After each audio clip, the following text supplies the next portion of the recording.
and gentlemen, the 3 knockdown rule is in effect. I'm Steve Kim, joined by our Bengal, but not from Cincinnati because it's a Manic Monday, Lopez. Oh, my God. You know what? I love an 80s reference. First thing out the gate. Thank you, Kimster. And a quick shout out to Smokin' Tim Frazier and Justin Buffalo Knuckles on the 1s and 2s over there. What a weekend for fights. I'm hyped. I'm hyped, Kimster.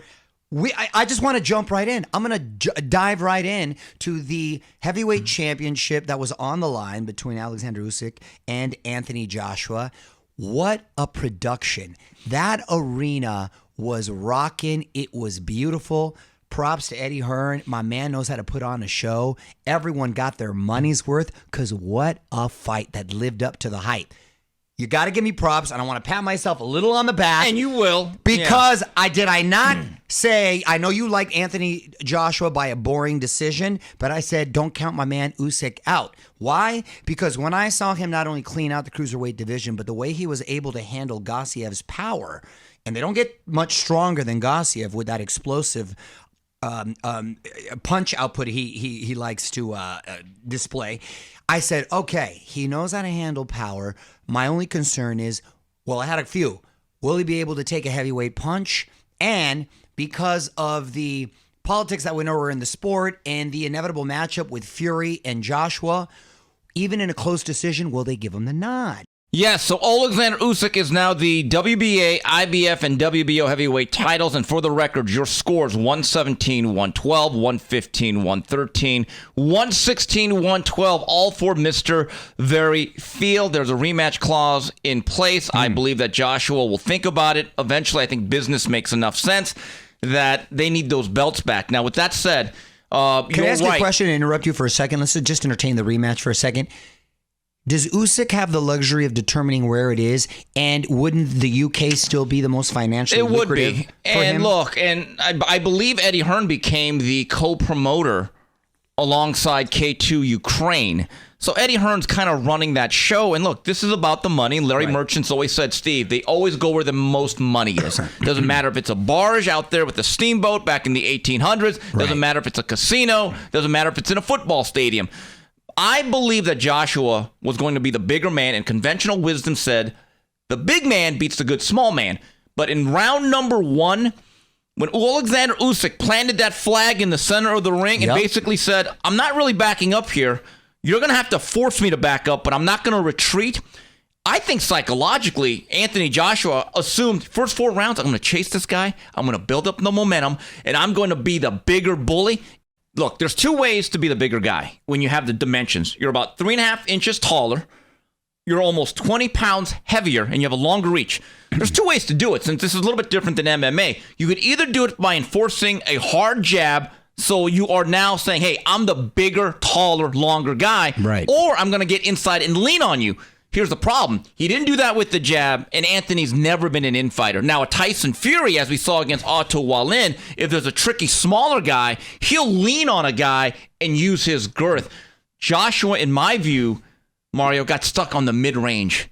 It was no man's land because you see him getting clipped with a quick jab, like you talked about the feints. And another thing Usyk did, he went up and down with his punches, change levels. I'm so impressed with his boxing IQ. One of the intangibles about Usyk, though, incredible confidence. Forget the boxing IQ. This guy has a look on his eyes like he could go into the lion's den and eat pork chops and walk right out. I mean, if you look at the way his demeanor is, he's fought all across the world. Nothing phases him. Look, I believe Tyson Fury gets in the minds of certain fighters. It would not make a dent with Usyk.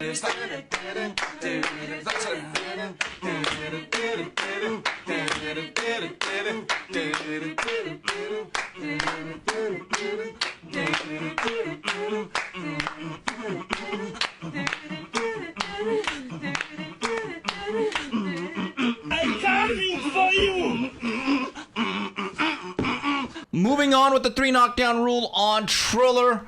Mario, Canelo and Plant are scheduled to meet up November 6th, but round 1 happened last week in Beverly Hills. There they are, ladies and gentlemen. Premier Boxing Champions presents Canelo versus Plant, Saturday, November 6th, MGM Grand Garden Arena in Las Vegas, Nevada.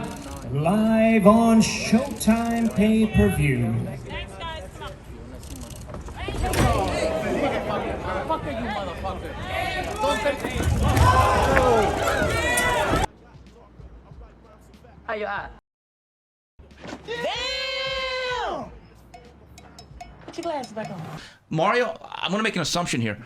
I'm getting the sense those two don't like one another. That was a 10-8 round for Canelo. Oh. The thing I love about Canelo, I always say he's a champion's champion. Not only does he continue to improve every fight out and continue to stay in the gym. You never see him out of shape. He's always working hard. He's the consummate professional, but he's also a mean dude. I think he's got a chip on his shoulder. Look, he's a redheaded, light-skinned Mexican dude. You don't think he got messed with growing up? You don't think he got picked on growing up? So I think he's got a chip on his shoulder, and he's constantly kind of seething. Does that make sense? No, I don't care how much money he has. There's no doubt about it. I think he just got a little salt on him because you imagine just growing up as much as he got picked on. I call it a hard-nosed arrogance, and it's earned. Yep. He deserves it. But I just wonder, was it really about the MFer or the fact that Caleb Plant kept bringing up the PED bust? So I'm just wondering. Well, now you're going Asian Oliver Stone on me. You're going with the conspiracies. Who knows? Who knows what it was? I'm gonna go with the MFer. I'm take him for his word because I don't think Canelo's that good of an actor to say otherwise. And look, Caleb Plant still remains very sure of himself that he feels he's got more of what it takes to upset Canelo. He says, look, this guy can be beat. I thought Laura gave him some fits. I thought Golovkin beat him the first fight. And I think I'm a bigger version of a Billy Joe Saunders where until he got caught was boxing a smart fight. So he makes some interesting points. I still think Canelo will be too much for him, and I think he's going to be highly motivated. And now people are really fired up to see this fight. A couple points, though, and I like Caleb Plant. The Lara fight, totally different styles, and that was 7 years ago. Yeah, by the way, I was at that fight. I didn't think Laura did enough to win. I thought Canelo eked that one out. Yeah. Also, the bridge or the gap between who Gennady Golovkin is and who he's faced, and even Billy Joe Saunders, compared to Vincent Feigenboots and Mike Lee. I mean, you're literally going from rookie A-League pitching to prime Clayton Kershaw. Yep. I mean, this is a Bob Beamon-sized jump here. And here's the other thing. I've seen this with fighters. The first time they get underneath that big pay-per-view stage. That's another thing. And the first time that it's a worldwide event. I've seen guys go into the grand arrivals at MGM Grand, and there's like thousands of people waiting for them. You could see it in their eyes like, ooh, this is different. Then you have to do the satellite tours the day before the fight. Then you got to do a big press conference. Then you got to sign 800 gloves. Kim, you're exactly right. I've seen it. Is he ready for prime time? We know Canelo can handle the big stage.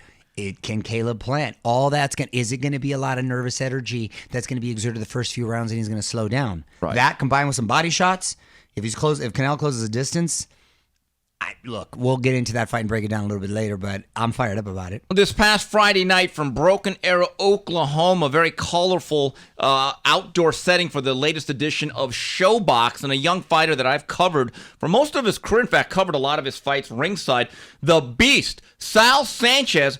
Everyone thought Jericho Quinn, talented guy, was going to be too fast, too quick. He was actually the underdog. But what do they say? Everyone has a plan, Mario Till. They get punched in the face. Oh, boy. Boy, did he get punched in the face. Wow. That kid's got heavy hands. Saul Sanchez was ready for the stage. He was ready for the moment. Caught him early, and that was all she wrote. That was a nice little show that night. One thing with Sal Sanchez, he throws every punch like a 98 mile per hour fastball. Yeah, bad intentions. He doesn't change speeds. He doesn't really have much of a curveball. Certainly no changeup.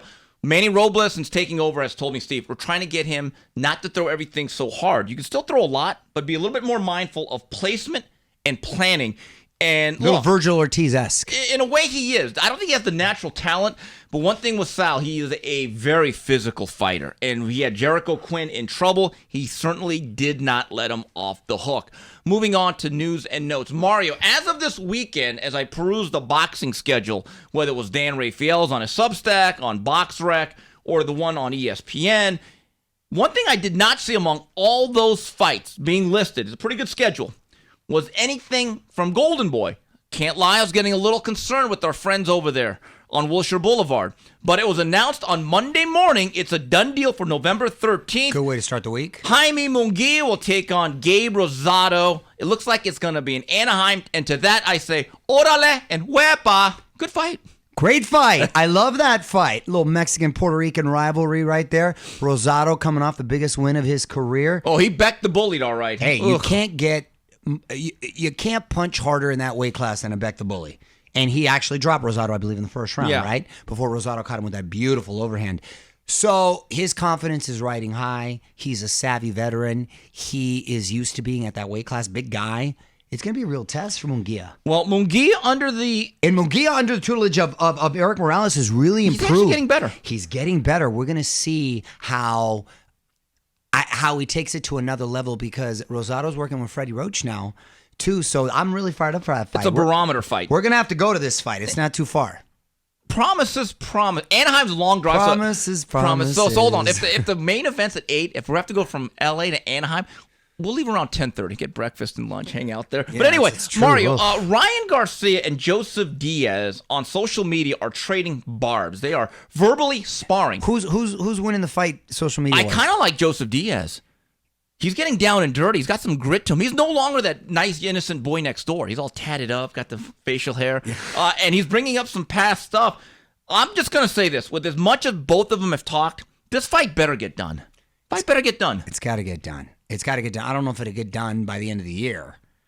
But, gosh, that wouldn't be Wait a minute. I was at your house on January 2nd or the 3rd when Ryan Garcia... Literally the start of the year. Right. 2 days into the year. Right, and you're telling me the rest of the year you're not going to fight at all? No, I think he should have fought at least 3 more times. Yeah, I'm exactly. just saying, based on this current pattern he's on. 23. Dude, it's such a wasted... Youth is wasted on the young. And speaking of which, my understanding is from Golden Boy...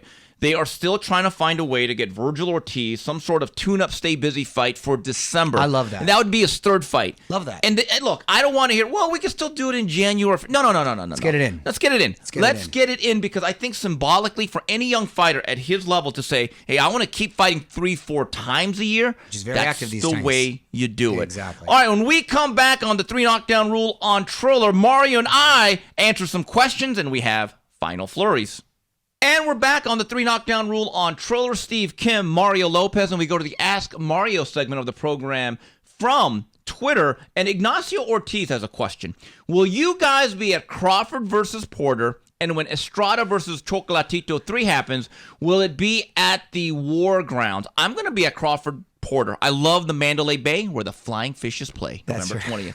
20th. Hey, if I can get away, get the hall pass, you know I'm there. Yeah, as for the 3rd fight between Chocolatito and Estrada... Oh, if that's at the War Grounds here, then I'm there as well. Well, the issue is, number one, Chocolatito came down with COVID, so best of health to him. Yes. Now, the problem is, once you get into late November and December, look, we're not exactly Green Bay out here or Chicago and L.A. Don't wimp out on me. But it's a little cold. No. I'm talking about... It gets to like 68? Man, I have to layer up.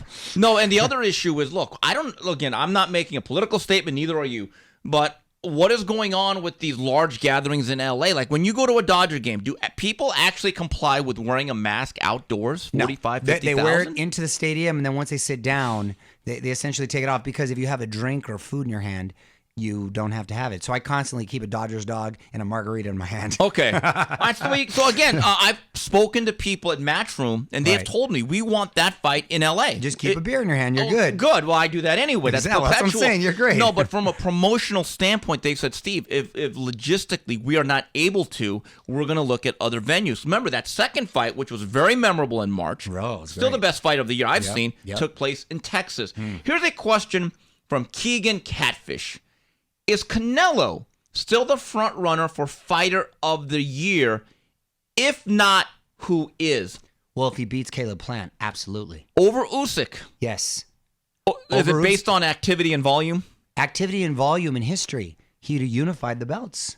He would have had them all, right? It's interesting. Do you place more value in a victory over Caleb Plant, along with his mandatory, and then the Billy Joe Saunders, then a victory over Anthony Joshua on the road, a heavyweight title? Well, okay. Pardon me.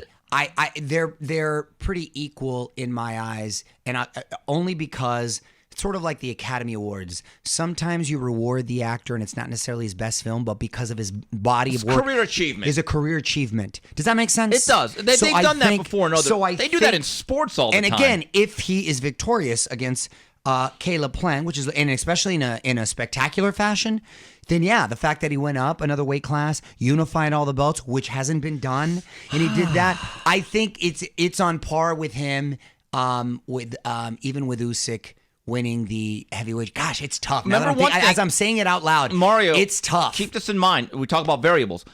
Usyk was a significant underdog. That matters too. You're exactly right. The only thing that bothers me about Usyk, I wish we'd had one more I fight. agree. It's the inactive. Yeah. If he had one more fight, you would have had me. See, because I'm being a hypocrite. You know what I mean? If you had one more fight, you would have had me. I actually have said in the past, when you give out Fighter of the Year, are you really just saying who had the best fight? These guys fight so infrequently. That's another thing. It's volume, achievement, body of work, all that. But had he had one more fight, I don't care who it was. If he had any fight, he would have got it. Okay. Because I'm big on activity. Around. And for me to say, hey, you fought one time, great night, you're the Fighter of the Year. Well, the other guy, Canelo, is putting in work, carrying the sport on his broad shoulders. Exactly. That is a hypocritical stance, but then again, it won't be the last time. All right, here's a question. Come full circle. I'll keep you honest. I am very honest in my hypocrisy. I give myself credit. Here's one from DMC. Assuming Canelo and Bud Crawford win their next fight, do they still stay number 1 and 2 in the pound-for-pound rankings? Or does Bud go up in the number 1 spot? Here's the problem. No, we just discussed. There's Canelo, Usyk, and everyone else. But here's the issue with Bud. Let's say he does blow out Porter, which I don't think he will. That's a tough fight. Sure. What does he have to do to elevate himself? Does it really rely on eventually facing Errol Spence or moving up to 54? I don't think he necessarily has to move up. I think... Look, if Josh Taylor were to move up and he were to beat a Josh Taylor, that would do it 100%. A fight you say now 60-40. I do, dude. I look at Josh Taylor much like I did Usyk in the sense that I think they're really talented guys with high boxing Agreed, IQ, and but he's don't a big you think guy Bud that is can go better up. than Joshua? Though that's the problem. No, Bud I think is one of the best fighters in the whole sport. Yeah, but I also think Bud's getting a little bit older. Yes. You know what I mean? I just think about both in their prime. Yeah, I'm gonna go with Bud, but I also think Bud's just getting just a tad. I'm not saying he's old, but just a tad older to where it gets interesting. I don't disagree because I was there ringside when the Mean Machine for 6-7 rounds was pretty neck and neck. Actually scored a knockdown. Before he threw that check hook against Kell Brook, it may have been 3-0. You're kind of like, hey, Bud, wake up here. That's my point. Wake up. Moving on to the final flurry section of the show. Mario, I was at your humble estate on Saturday night. By the way, Mario's Tortas, again, delivers. I'm going to call that UPS because it delivers. Can I tell you something, though? We both crushed 2 tortas. Oh, wow. Dude. I did extra cardio on Sunday morning. I know you were murdering toilets later, too. Because that what else is new?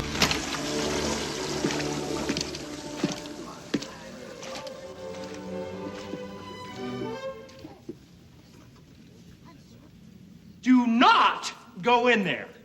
Woo!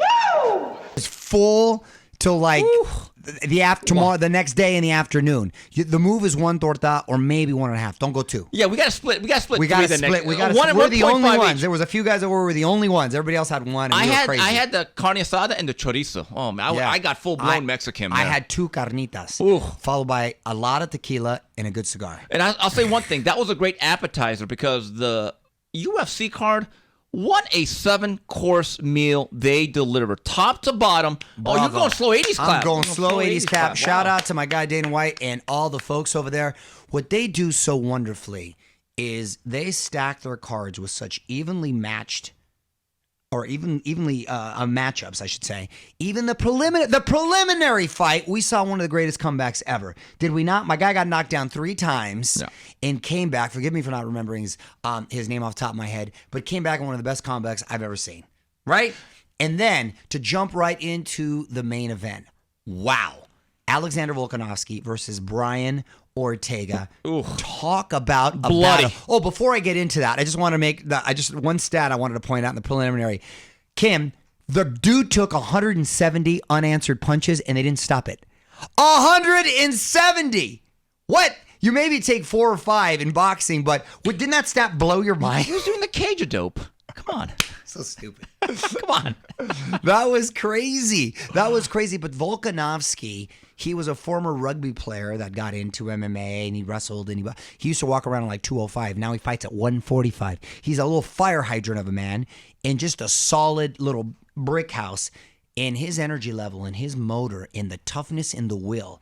It was a very competitive fight, and he started to piece up Ortega, and Ortega got him in about 4 submissions in a row, from a mounted guillotine to a triangle to an anaconda to an armbar, and he escaped out of all of them. And then Ortega started to get pounded on his feet. His face looked like just like ground beef. And somehow they let it continue to the 5th round, and ironically, he won the 5th round. I was so hyped up, it took me a minute to kind of chill out and fall asleep. Volkanovski, his nickname is Harry Houdini. Some great escapes. I thought 2 times when he's in those like bars, or the triangle. Submission holds. I'm like, it's over.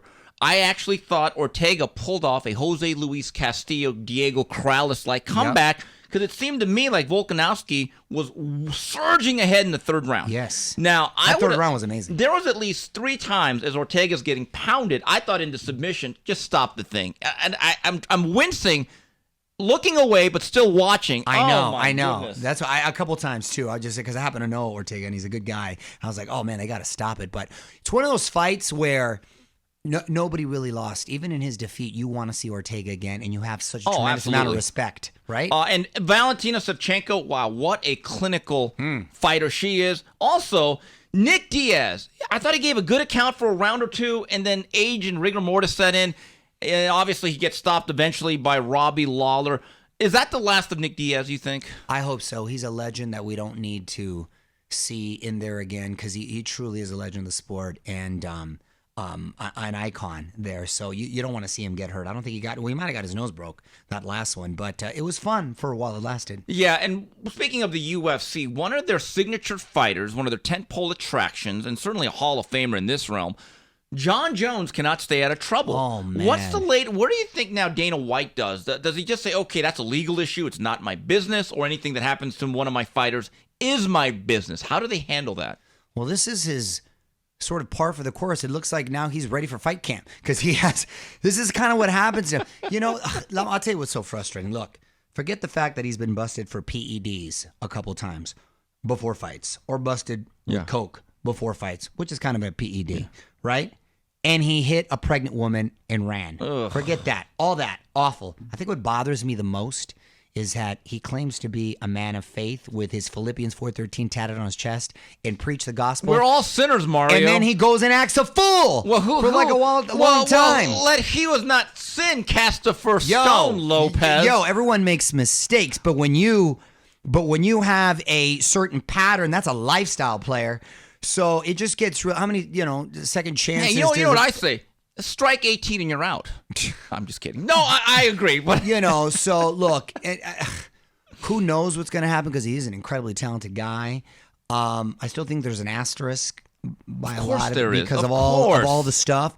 So yeah, it was unbelievable. He got inducted into the Hall of Fame the night before. Dude wilded out that same night in Vegas and got arrested that same night. His wife and 3 daughters were there. Oh, see, that's the thing. It's crazy. It's crazy. Mario, NFL Sunday. I will admit, I was wrong about Justin Big Boy Herbert. I thought he's a very raw guy. I thought he'd struggle. Honestly, year 2, 3 games into it, I think he's an elite top 5 quarterback. My guys have 3 games, 2 seasons in, with 4 touchdowns already. And he went into Kansas City, outplayed Mahomes in 1. We got some BS calls with the Cowboys. Should be 3-0. He's the real deal, huh? And that defense is looking nice. He is. And my guy from Clemson, Mike Williams. Whoa, he's looking like he's back at Clemson. Him and Keenan Allen, I'm going to call them Starsky and Hutch. What a duo. A 70s reference. Oh, I got one. They just driving a red car. Yes. Eckler's a solid little running back. If I was Coach Staley, let's get back to basics. I would literally in practice today work on lining up correctly. That's a tough division, though. Raiders, Denver are both 3-0. Chargers are 2-1. And then you got the Chiefs. That's got to be the toughest division. One other NFL note. Remember a couple weeks ago when Aaron Rodgers didn't care about football, hated the Packers, and was just packing it in? I never call out Aaron Rodgers, dude. What a stud. Dude, that guy's a freaking, come on. I mean, I knew when they had He's a salty guy, but he's quirky. But hey, the guy can play. He was MVP last year. Wasn't he? He was the MVP last year. He had one bad week. It's a typical overreaction to 1 week, but he's still incredibly 37 seconds, elite. no timeouts. Mario. Oh, that was against Nichols Niners, too. I just realized, huh? Yeah, that'll make him real You didn't unhappy. like that one, huh, Nichols? Mario, here's a recommendation. Something I didn't like, but I just kind of bored, and I said, okay, I'll give it a shot. is on Showtime on demand. It's called Gossip. It's really about the life and career of the leading gossip columnist. She's a fixture in New York. Cindy Adams. And it's She was like TMZ before TMZ. Right, and she's a pioneer. She's the queen of this thing. And it talks about the history of the New York Post with Rupert Murdoch, how it ties into Donald Trump. You recommend it. The whole industry. It's a 4 one-hour installments. I busted right through it. I thought it was very well done. And Cindy Adams, respect. She is a Doberman. Wow. Has she ever written about you at all? She may have back in the day. To me, that's an honor. If your name appeared on her byline, it was an honor. You know, it's funny that you say that. So I'm watching right now Impeachment, Ryan Murphy's show, like the American Crime Story. He did the OJ story, and now this is about the Clinton scandal with Monica Lewinsky. And I was thinking about it too. The 90s had a lot of scandals, man. It had OJ. I remember Hulk Hogan got into that whole thing, and then Clinton had the. Well, that was a big one. That was a big one. But I'm saying the 90s in general, a lot of scandals. And so, you know who they also focused on in this latest episode that I watched? That was the rising of Matt Drudge in the Drudge Report. And he was essentially sort of the Cindy Adams. He's mentioned in Gossip. Oh, wow. Yes. So he's mentioned. It's all tied in. He's featured in Impeachment. That's a quirky guy, too. I don't want to tell you too much about it, but it's kind of neat going back memory lane because we're old enough to. Matt Drudge has gone back everything. Underground. Yeah. Like no one knows where he is right now. I think someone, I don't know if it was Big Tech or someone made that happen.